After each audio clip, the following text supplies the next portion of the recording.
Olá, você, como vai? Eu sou Rodrigo Silva e juntos vamos ter uma jornada pela antropologia bíblica. Esta matéria promete muitos temas interessantes sobre o que é o ser humano, qual a origem da antropologia e como nós podemos então falar de uma antropologia que seja ao mesmo tempo cristã, fundamentada na Bíblia, na Palavra de Deus. Há alguma relação entre ambas as áreas ou estou falando de algo artificial?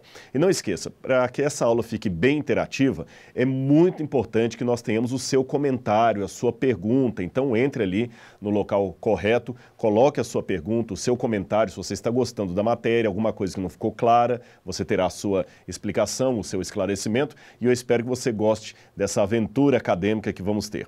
Você também tem, acompanhando essa matéria, o e-book e outros exercícios e aulas adicionais para fazer o tema ficar bem interessante e bem significativo para você.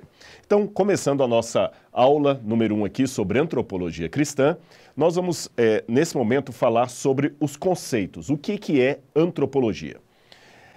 Para falar de antropologia, eu tenho que ir primeiro na raiz da palavra, que é uma raiz grega. A palavra anthropos, em grego, significa homem ou ser humano, ou homem adulto. Por exemplo, quando você fala o nome Alexander, significa aquele que domina sobre os homens, sobre os andros, ou os antropos, tá bem? Então, anthropos significa homem, homem e mulher, no sentido genérico da palavra. E você tem a palavra logos, que significa estudo, ciência, conhecimento. Então, anthropos, logos, antropologia, o estudo, a ciência a respeito do ser humano, do homem. E nós também podemos falar que a antropologia é o estudo do homem em conhecer cientificamente o ser humano em sua totalidade. Outros dizem que a antropologia é a ciência do homem ou da cultura humana. E há quem diga também que é o estudo científico e formal com inúmeras disciplinas científicas e de seu comportamento. Tá bem? Essa questão de inúmeras disciplinas merece um comentário à parte. Você sabe que hoje os melhores métodos, as melhores propostas acadêmicas são aquelas que incentivam um intercâmbio, um diálogo entre diferentes disciplinas. Foi-se o tempo em que as pessoas ficavam apenas presas dentro de uma caixinha, dialogando apenas com seus pares ou com sua área de especialização. Só para você ter uma noção, quero dar uma ilustração do que eu estou dizendo. Se você perguntar para uma pessoa bem assim, nerd, que tem um bom, vasto conhecimento geral, quem inventou o rádio, ele falará, foi Marconi. Embora alguns discutam isso, mas em linhas gerais, foi Marconi. Muito bem. Quem inventou o telefone? Alexander Graham Bell. Quem inventou o avião? Bom, para os americanos, os irmãos Wright. Para os brasileiros, Santos Dumont. Em outras palavras, sempre quando a gente pergunta sobre um invento, você tem automaticamente um nome de uma pessoa que é a responsável por aquele invento. Porém, vamos mudar um pouco a natureza das perguntas. Quem inventou o celular? Quem inventou a internet? A resposta? Ninguém. E sim, um grupo de pessoas inventou a internet. Em outras palavras, a época dos grandes inventores já ficou para trás. Hoje nós não temos mais aquela disposição de alguém entrar sozinho no laboratório, ficar trancado lá e sair com uma resposta para a humanidade. Hoje a ideia é mais voltada para o trabalho em equipe. Pessoas de diferentes áreas, diferentes expertises, estão juntando forças para descobrir propostas, soluções, hipóteses, teorias acerca do caminhar da humanidade. Por isso é importante, num momento ou noutro da academia, que você tenha também trabalho em grupo, mesmo que alguns tenham uma resistência a fazer trabalho em grupo, porque sempre parece que aquele que é mais fraco tira notas nas costas daquele que é mais forte. De qualquer maneira, eu estou dizendo isso apenas para deixar bem claro para você que a antropologia, ela vai dialogar com várias áreas. Já estou antecipando aqui. Nós vamos dialogar um pouco nessa matéria com a psicologia, então o pessoal da área de psicologia fique atento. Vamos dialogar um pouco com a sociologia, vamos dialogar um pouco com o direito e vamos dialogar principalmente com a teologia através da cultura bíblica, do conhecimento bíblico acerca do ser humano. Alguns momentos eu usaria a palavra homem, mas entenda que é sempre no sentido genérico. Hoje, por questões de politicamente correto, é bom falar homem e mulher para que nós tenhamos uma visão mais integradora dos elementos, tá bem? Bom, a antropologia, sendo a ciência da humanidade e da cultura, tem um campo de investigação extremamente vasto. Abrange no espaço toda a Terra habitada, no tempo pelo menos 2 milhões de anos, e todas as populações socialmente organizadas. Divide-se em duas grandes áreas de estudo, com objetivos definidos e interesses teóricos próprios: a antropologia física ou biológica e a antropologia cultural. O que esse recorte que eu peguei aqui de um dos livros de antropologia está dizendo? Em primeiro lugar, eu tenho que esclarecer para você essa questão dos 2 milhões de anos que eles colocam ali em relação à humanidade. Num dado momento dessa disciplina, nós vamos explicar um pouco as questões de evolução humana versus criação humana, que é a proposta bíblica. É lógico que essa será uma temática também mais destrinchada nas aulas de ciência e religião, mas aqui nós vamos acenar a ela. A diferença básica entre Bíblia e evolucionismo das espécies, a evolução das espécies, especialmente aquele evolucionismo que nega a presença de um criador, a diferença básica talvez estaria o seguinte: a proposta evolutiva vai dizer que o ser humano é o produto ou subproduto ou resultado de uma série de evoluções em cadeia a partir de formas primitivas até o Homo sapiens, até o homem atual. Já a proposta bíblica, ela prefere acentuar o hiato, a distância que há entre o ser humano e os animais que estão na natureza, e não a continuidade entre um e outro. É claro que, apenas para esclarecer e ilustrar para você, existe um lado do evolucionismo que é perfeitamente compatível com a proposta bíblica. E qual que é esse lado? É aquilo que eu poderia chamar de microevolução. O que é a microevolução? São as mudanças genéticas ou mudanças quem sabe, de biotipo que os seres enfrentam ou recebem ou sofrem ao longo dos anos, ao longo da existência. Por exemplo, é sabido que no passado remoto você tinha apenas um tipo de animal chamado Felis leo. Do Felis leo, por várias mutações e modificações, surgiram vários tipos diferentes de felinos. Você tem diferentes tipos de gatos. Você tem o gato siamês, você tem o gato angorá, você tem o gato de Bengala, você tem o tigre, você tem a chitara, você tem o leão, você tem o leopardo, você tem a onça. São todos da família Felis leo. Da família Lupus caninus, você tem o coiote, você tem o lobo, você tem o cachorro, você tem a hiena, você tem a raposa. Ou seja, esses animais foram modificando-se ao longo do tempo, e não somente os animais, mesmo as plantas. Você vê que no passado a banana era um tipo rudimentar e estranho de alimento amargo, que ficava sempre verde.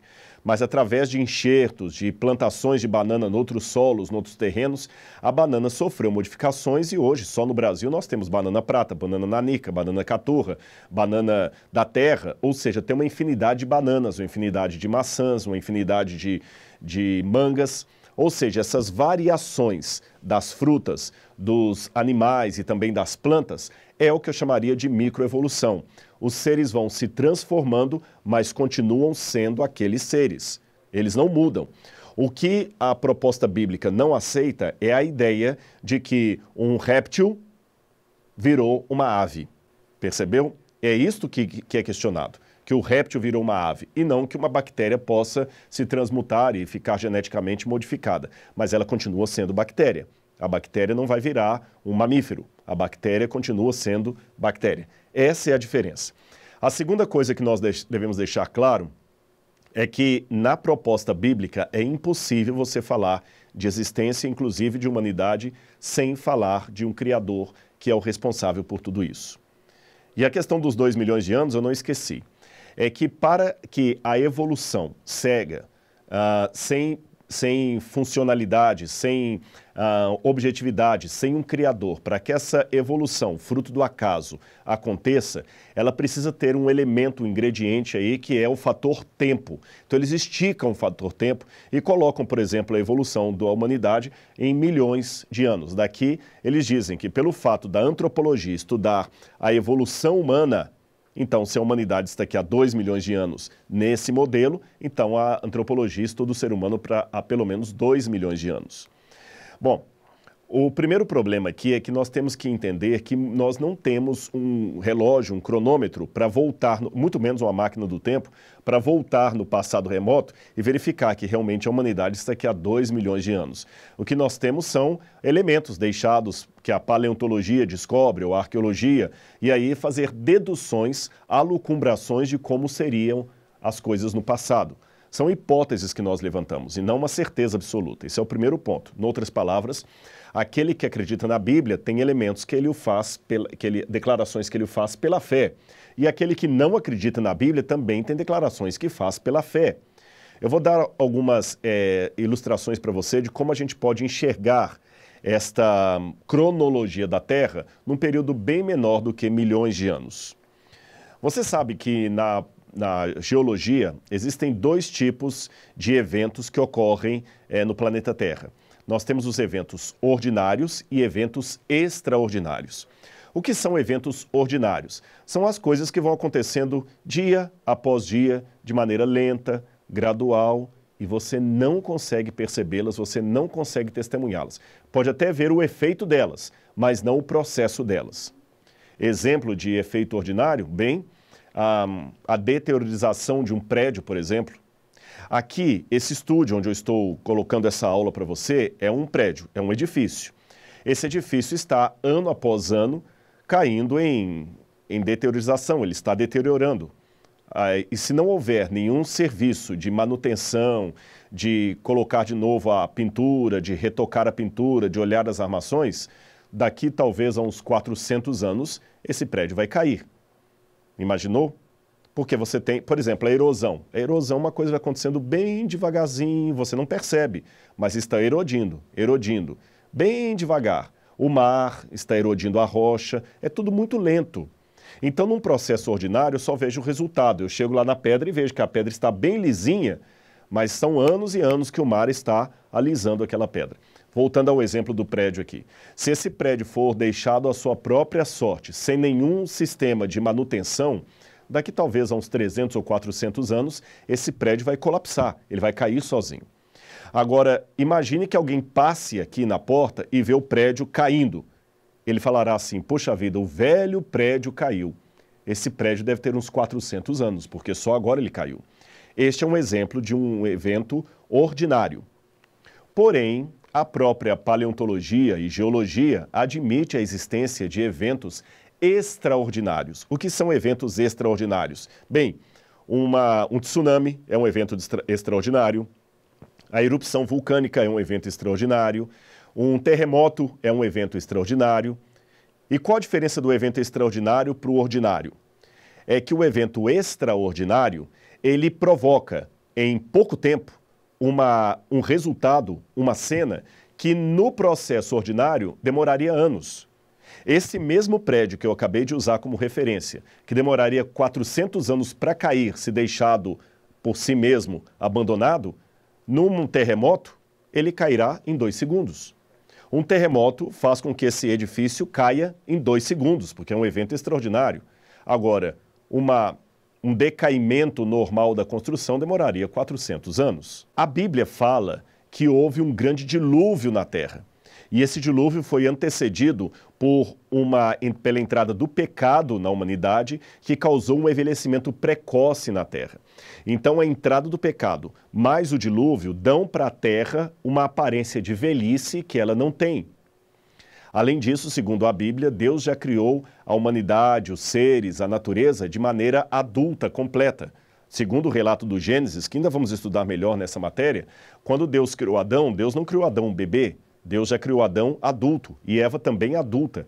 Se você chegasse ao Jardim do Éden, na sexta-feira da criação, e visse Adão e Eva juntos, e Deus perguntasse quantos anos você acha que esses dois têm, você talvez ia falar, bom, eles estão na faixa aí dos 20 e poucos anos. Só que Adão tinha, na verdade, horas de existência. Você ia falar 20 e poucos anos porque você calcularia uma infância, uma juventude e uma adolescência que não existiram. Somado a esse fato de Deus já criar as coisas adultas, você ainda tem o pecado, que envelheceu o planeta Terra. Foi uma consequência terrível. Você já viu uma pessoa com uma doença terminal, como é que ele fica de uma hora para outra envelhecido no hospital? É muito triste visitar alguém assim.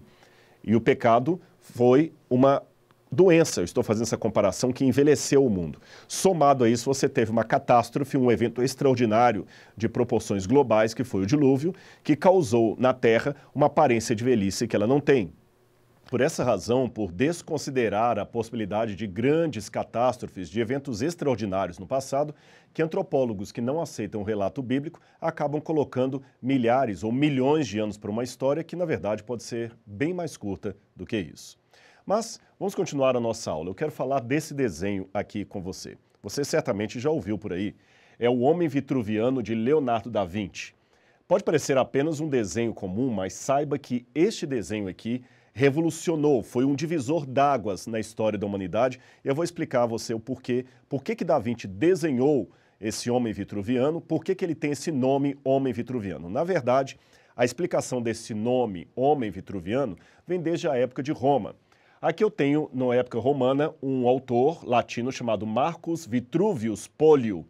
Vitrúvio já havia tentado encaixar as proporções do corpo humano dentro da figura de um quadrado e um círculo, mas as tentativas dele não deram certo.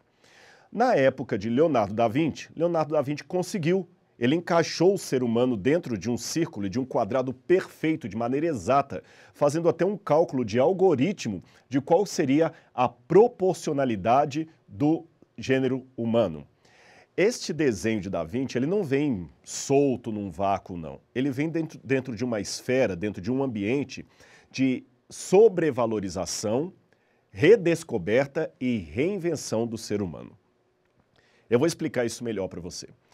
Você sabe que a Europa, ela tinha a Europa pré-moderna, que era uma Europa muito voltada para as questões religiosas. Eu poderia até dizer que o pensamento do homem europeu naquela época, quando eu digo homem, novamente, estou incluindo homens e mulheres, o pensamento do cidadão, da cidadã europeia daquele tempo era um pensamento teocêntrico. Tudo gravitava em torno de Deus. Se eles queriam fazer, por exemplo, uma obra de arte, tinham que, de certa forma, retratar o sagrado. Se escrevessem um livro, tinham que pedir autorização da igreja para que o livro pudesse ser publicado.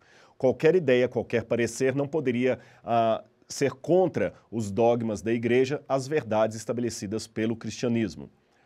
Outra característica muito forte da Europa, nessa época e até antes disso, era o que eu chamaria de eurocentrismo. A Europa sempre enxergou a história do mundo a partir de si mesma. E pode olhar que nós somos tão herdeiros desse tipo de pensamento que nós quase não conhecemos nada da história da China, da história da Índia, mesmo das civilizações Inca, Maia e Azteca, nós só falamos da história da Europa.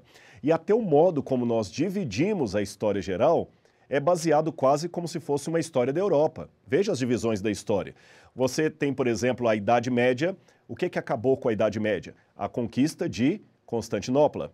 A conquista de Constantinopla. O que começou a Idade Média? A queda de Roma.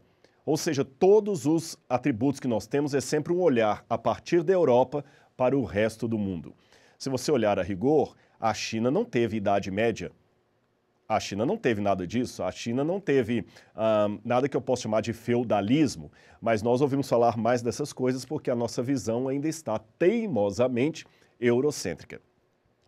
Juntando então essas características, europeus que já queriam enxergar o mundo a partir de sua própria cosmovisão, a partir do seu próprio umbigo, a partir da sua própria história. Ao mesmo tempo, uma revolta cada vez mais crescente com o domínio, a hegemonia religiosa sobre a humanidade, fazendo com que o renascentismo fosse o pioneiro de uma série de questionamentos à igreja. O renascentismo foi a troca do objeto de Deus para o objeto humano.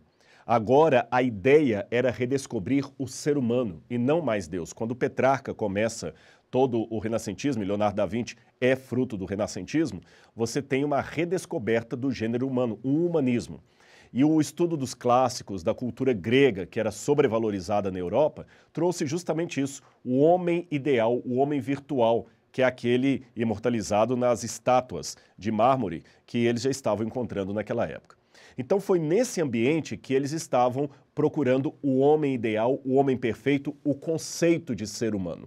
É aí que Da Vinci, então, pinta ou desenha aquele homem vitruviano e todo mundo pensa, agora nós já descobrimos o que é o ser humano. Mas você nota que ainda é uma visão bem patriarcal. Da Vinci pintou um homem, não um homem e uma mulher. Apenas para que você veja como é que naquela época o discurso teve um viés mais masculinizado. Apenas para fazer uma ponte aí, uma digressão a respeito disso. Agora aconteceu uma coisa depois de Da Vinci. O que foi? A história da antropologia com as grandes navegações. Você sabe, os séculos XV e XVI, especialmente o século XV e XVI, foram marcados por grandes desbravadores singrando os mares à busca de novas terras. O pioneiro disso, você sabe, você tem Cristóvão Colombo, que acabou chegando aqui descobrindo um continente inteiro. Depois, isso foi em 1492, Colombo, quando chegou às Antilhas. Depois você tem 1500, Pedro Álvares Cabral chegando ao Brasil. E ao descobrir esse novo continente, com os habitantes que aqui havia, que foram erroneamente chamados de índios, um erro pentencenário, porque acreditavam que estavam chegando às Índias e não ao novo continente. Pior ainda, chamar esse continente de América, em homenagem a Américo Vespúcio, e não de Colômbia, em homenagem a Cristóvão Colombo, mas isso é apenas um dado da história. O fato é que quando o europeu, imbuído daquela ressignificação humana, encontrou o nativo, ele teve um choque cultural. O encontro de culturas entre o explorador espanhol, português, italiano e também os nativos que aqui havia, deu um nó na cabeça deles. Por quê? Porque a questão é a seguinte, você encontra agora uma civilização inteira de pessoas que têm valores muito diferentes daqueles que nós aprendemos na Europa e que achávamos já estar, talvez, no auge da nossa graduação intelectual. Eu explico isso para você. É que muitos filósofos da época estavam lendo a época da modernidade, tanto é que o nome modernidade, modus vieni, em latim, significa aquele recém-chegado. Eles acreditavam que o que ocorrera antes da Idade Moderna era uma fase de imaturidade da humanidade, que a humanidade ainda era muito infantil no seu pensamento, por isso ficava presa demais a valores religiosos, eclesiásticos, sacerdotais, rituais. Mas agora eles estavam começando a deixar um pouco Deus de lado, não totalmente, porque o ateísmo só vai se instaurar séculos mais tarde, porém o embrião já estava ali, e começaram a concentrar no ser humano, mais maduro. Aí você tem o iluminismo, que já vai chegar, essa coisa toda. Só que, de uma hora para outra, eles encontram uma civilização inteira com modos de compreensão, de atuação bem diferentes dos da Europa. Como eu falei, eles estavam deixando Deus de lado, estavam saindo do teocentrismo, Deus no centro, para o antropocentrismo, o ser humano no centro. Mas ainda tinham muitos questionamentos religiosos. E aí começaram a jogar esses questionamentos para o índio que estava aqui nas Américas. Afinal de contas, esse que está na América é um ser humano como nós ou um ser humano de classe inferior? Ou ele é uma outra raça que não humana? Se ele for ser humano, ele tem alma? Ele vai ser salvo? Afinal de contas, ele não participa dos sacramentos, ele não tem religião, ele é um selvagem, que é uma forma bem pejorativa de falar daquele que vivia em selvas. Ele é um selvagem. Se ele é um selvagem, ele é um primitivo, ele é inferior a nós. E então? Aliás, o choque de culturas veio de ambas as partes. Não foi só o europeu que se chocou ao ver o indígena também se chocou ao ver o europeu. Por exemplo, quando Cristóvão Colombo voltou para a Europa, que ele levou alguns índios consigo, os europeus ficaram muito assustados com a roupa dos índios, com alguns comportamentos deles, mas os índios também ficaram chocados ao ver que no palácio em que eles estavam comendo havia fartura de comida, enquanto pessoas passavam fome do lado de fora. Na mentalidade indígena, eles não entendiam como é que você consegue comer aqui sabendo que tem gente passando fome ali. A ética, o código de valores indígena não admitia isso. Os indígenas não entendiam como é que o europeu conseguia andar sem sentir na planta dos pés a terra, porque eles calçavam sapatos. Enquanto o europeu achava estranho como é que o índio andava descalço, o índio achava estranho como é que o europeu consegue andar sem sentir o solo tocando os seus pés. Seria como, num anacronismo aqui explicativo, seria como chupar um caramelo com a casca. Com um plástico. Você não sente o gosto do caramelo? Que graça tem isso? Outra curiosidade, os europeus se chocaram ao ver alguns comportamentos antropofágicos dos índios que comiam numa refeição coletiva o corpo de um ancestral que tinha morrido. Às vezes eles queimavam aquele ancestral, pegavam as cinzas dele e faziam uma sopa, e alguns comiam até pedaços dele mesmo naquela sopa. E quando eles ofereciam para o europeu, que ele não aceitava comer carne humana, mas logo depois eles viram o europeu celebrando uma missa. E quando eles perguntaram o que é isso? Isso aqui é o corpo de Cristo e o sangue de Cristo. Nós estamos comendo o corpo de Cristo. Aí que os índios se assustaram, que eles falaram, nós nunca teremos coragem de comer o corpo do nosso Deus. E vocês têm coragem de comer o corpo do Deus de vocês, mas não têm coragem de comer o corpo de um ancestral? Vejam essas questões, esses valores. Outro que eles perceberam, os indígenas andavam nus, mas pareciam muito mais puros do que o europeu. Fazendo apenas um pulo desse encontro de culturas do século XVI para a atualidade, eu tenho aqui Claude Lévi-Strauss. Claude Lévi-Strauss foi um antropólogo famosíssimo. Ele deu aula no Brasil, ele deu aula na USP. Na verdade, quando ele veio trabalhar no Brasil para lecionar, ele veio na esperança de que ele poderia ter um contato com os índios para estabelecer estudos sobre os indígenas, estudos antropológicos. Mas ele se decepcionou quando desceu em São Paulo e viu que São Paulo era uma cidade enorme. Isso foi nos anos 1930. São Paulo já era uma metrópole. Mas nas férias, no seu sabático, ele ainda ia para os lugares do Amazonas, se eu não me engano, de Mato Grosso, e tinha contato com indígenas ali, Tupi-Guarani, com indígenas pataxós da Bahia. E Strauss fez um levantamento muito interessante sobre os índios. É lógico que Strauss não tinha valores religiosos, ele era um acadêmico secularizado, acredito até que ateu. Mas ainda assim ele fez algumas observações que até hoje são livros de referência sobre o comportamento humano e que têm dado uma boa contribuição para a antropologia. E nós estamos falando aqui de antropologia cristã, nós vamos também pegar algumas coisas das observações de Strauss. Strauss percebeu que sempre houve, ao longo da história, duas ideologias ou duas visões concorrentes acerca dos indígenas. Uma consiste no simétrico invertido da outra. Então a primeira seria a recusa pelo estranho. A outra seria o fascínio do estranho. O que é isso? Strauss voltou na época das grandes navegações e conseguiu perceber que desde aquele tempo até hoje havia uma espécie de amor e ódio em relação ao selvagem, em relação àquele povo.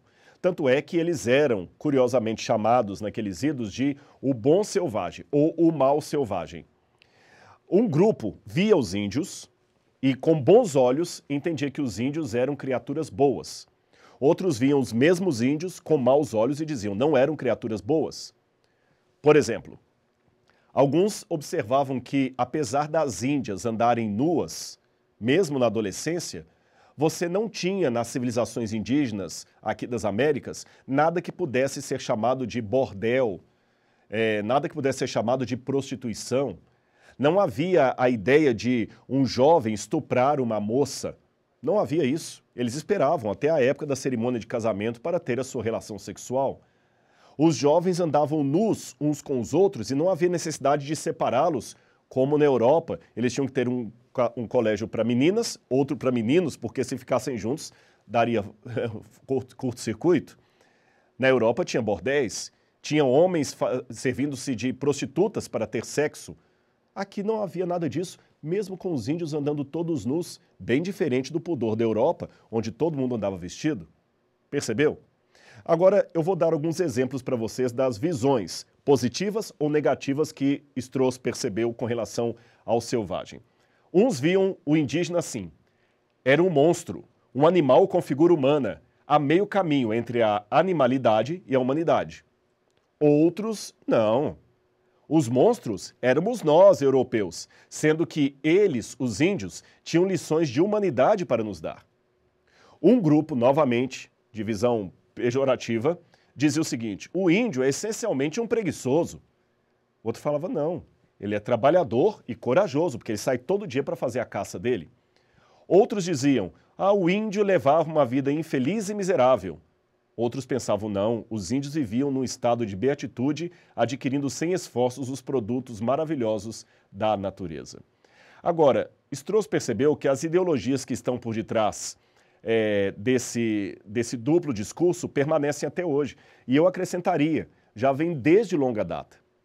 Se você observar na época da Grécia, por exemplo, os gregos já chamavam aqueles estrangeiros, aqueles diferentes que eles não entendiam, de bárbaros. E sabe de onde vem essa ideia de bárbaros? Sabe quando você não entende nada de um idioma, está escutando duas pessoas conversando ali, seja em coreano, em chinês, e você às vezes quer imitar o que eles estão falando, mas você faz uma balbuciação assim que não é nada do que eles estão dizendo, né? Blá, blá, blá, blá, mas você não está falando aquilo. Você acha que está falando, mas não está falando. Você não entende nada do que eles falam, você não consegue separar as palavras que eles estão dizendo. Então os gregos, diante de uma língua que eles não compreendiam, eles falavam assim, esse pessoal aí só faz um bar, bar, bar, bar, bar, bar, bar. Aí, de tanto falar barbar, os que falam barbar são bárbaros, em grego. Aqueles que falam não falam coisa com coisa. Hoje eu diria, esse pessoal vem com blá, blá, blá, mas ninguém fala blá, blá, blá. É uma maneira pejorativa que eu tenho de retratar aquela linguagem que eu não compreendo. Aí ele vem com blá, blá, blá. Naquela época os gregos diziam, ele vem com bar, bar, bar. E de bar, bar, bar, os que têm isso são os bárbaros. Os latinos ou romanos acabaram pegando essa ideia do bárbaros e aplicando a todos aqueles que viviam além dos limites do Império Romano. Depois, se você olhar a época renascentista, eu falei com você também. Começaram a ver a diferença entre o ser humano moderno e o pré-moderno, sempre um superior ao outro. Se eu for mais além, na época das grandes navegações, você tem o primitivo, o selvagem primitivo e o ser humano do século XIX. E na época atual nós falamos muito dos subdesenvolvidos, países de terceiro mundo, né? Subculturas, cultura mais selvagem, você é um selvagem. Até a forma como nós falamos, programa de índio, é uma forma pejorativa, se você for olhar a rigor. É uma forma bastante pejorativa. Bom, com isto colocado, eu posso agora começar a história da antropologia para você. Para falar da história da antropologia, eu tenho que lembrar de todos esses movimentos que estavam acontecendo na Europa. Essa ressignificação do ser humano, onde o europeu achava que agora finalmente ele compreende o que é o ser humano e o que era o ser humano ideal, pleno, desenvolvido, maduro, racionalista, e ele é chocado, essa visão otimista é contrastada pela descoberta da noite para o dia de uma civilização inteira de pessoas com cultura diferente. Além disso, você tem os questionamentos à visão teocêntrica de mundo, agora nós temos uma visão antropocêntrica, e parte disso começa agora a envolver as filosofias e os estudos acerca do ser humano. Agora, a antropologia, ela como ciência, ela é um pouco mais recente ainda, ela começa a ser sistematizada a partir da Revolução Industrial e da Revolução Cultural que a Europa experimentou. Eu não posso deixar de mencionar aqui o trabalho de Bourdieu de Perthes, que utilizou pela primeira vez no século XIX o termo homem pré-histórico. Ele fez isso a partir de dados coletados na pré-história, que ele acreditava que pertenceram a um ser humano subdesenvolvido em relação a nós hoje. Gente, isso é um pouco artificial, eu confesso para vocês. Thomsen, por exemplo, na Dinamarca, Thomsen em Copenhagen, melhor dizendo, Thomsen, ele pegou o museu e pegou as peças que estavam separadas lá, ele viu que tinha algumas peças, algumas machadinhas que eram de pedra, outras de pedra desenhada de uma forma, outra de outra, outras de metal, e ele começou a separar, tinha muito essa ideia de evolucionismo na cabeça. Falou, olha, essa aqui é mais bonita do que essa. Se essa é mais bonita, ela é mais evoluída, então ela foi feita no período posterior. Aí separou. Se tinha uma que era com a pedra toda lascadinha assim, ó, essa aqui é mais primitiva, é mais rústica, deve estar lá no início da civilização humana. Essa aqui já é mais redondinha, já está mais para cá. Isso aqui é material de metal? Bom, quando esse aqui fez isso, eles não tinham conhecimento do metal ainda. Então vou colocar aqui primeiro o cobre, depois o bronze, depois o ferro. Como ele separou assim, a antropologia e a arqueologia acabou classificando assim os seres humanos.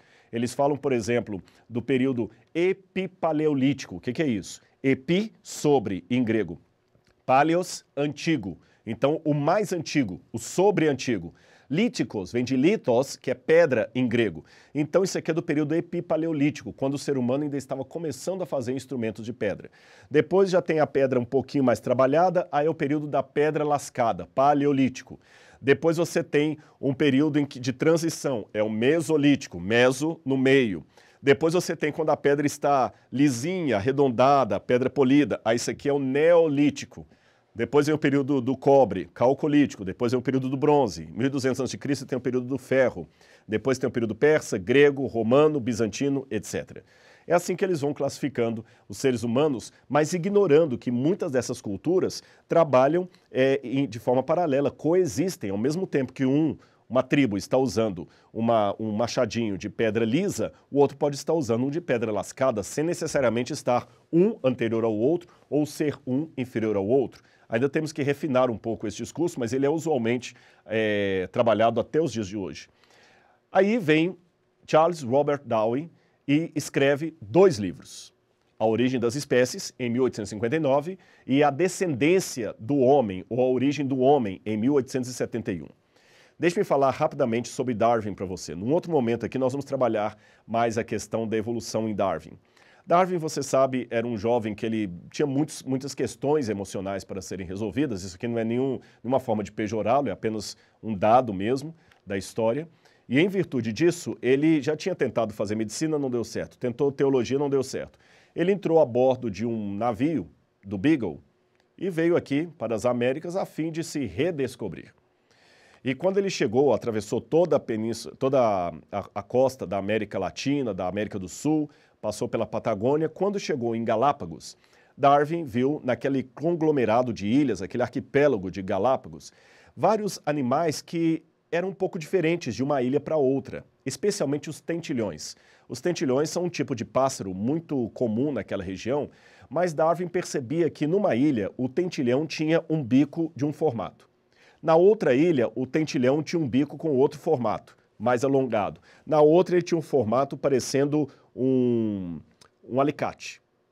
E Darwin percebeu que o formato do bico do tentilhão era em consonância com o tipo de alimento específico daquela ilha. Se o pássaro tinha um tipo de coquinho selvagem ali mais duro, o bico dele era o apropriado para aquele tipo de coco. Na outra ilha não tinha aquele coco, mas tinha talvez um outro tipo de alimento, o bico do pássaro era adaptado. Então Darwin pensou, olha, os animais sofrem mutação.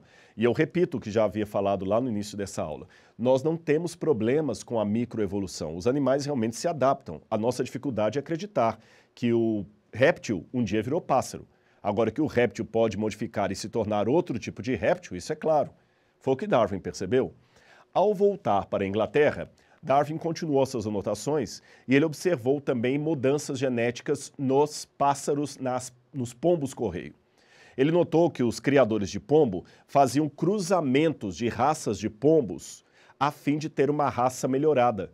Então Darwin juntou as ideias e as visões que ele teve lá na Ilha de Galápagos com as da Inglaterra com os pombos-correio e percebeu a natureza funciona assim.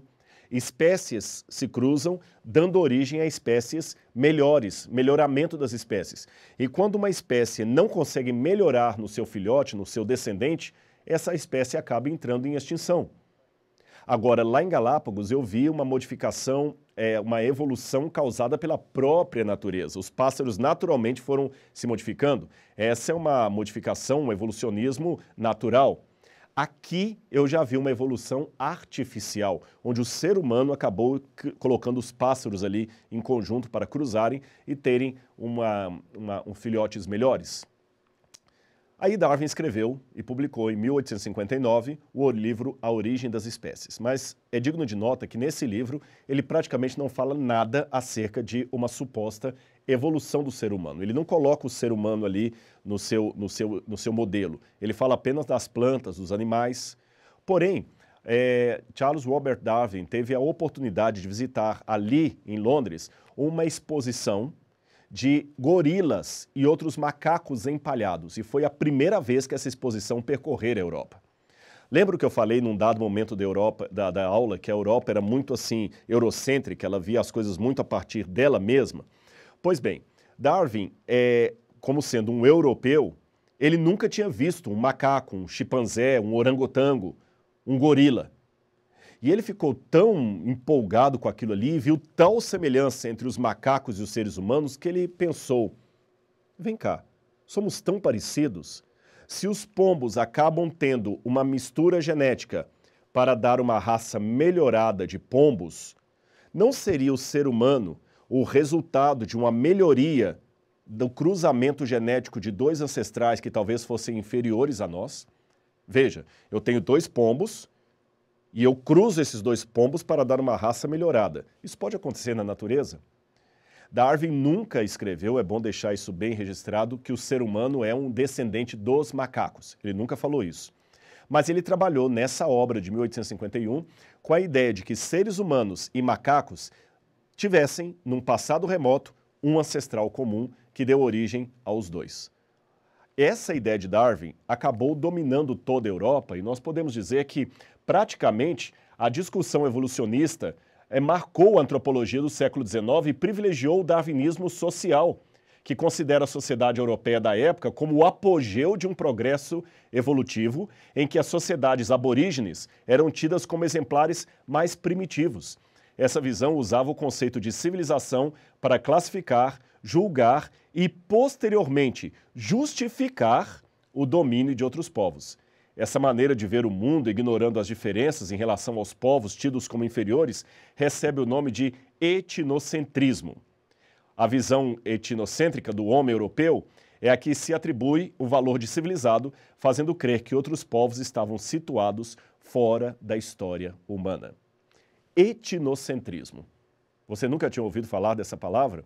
Ela é chave para entender alguns conceitos da antropologia e na nossa próxima aula, no nosso próximo encontro, eu quero trabalhar um pouquinho mais com você o que é o etnocentrismo, como podemos nos portar em relação a ele e como ele fecha essa história da antropologia moderna, da antropologia enquanto ciência.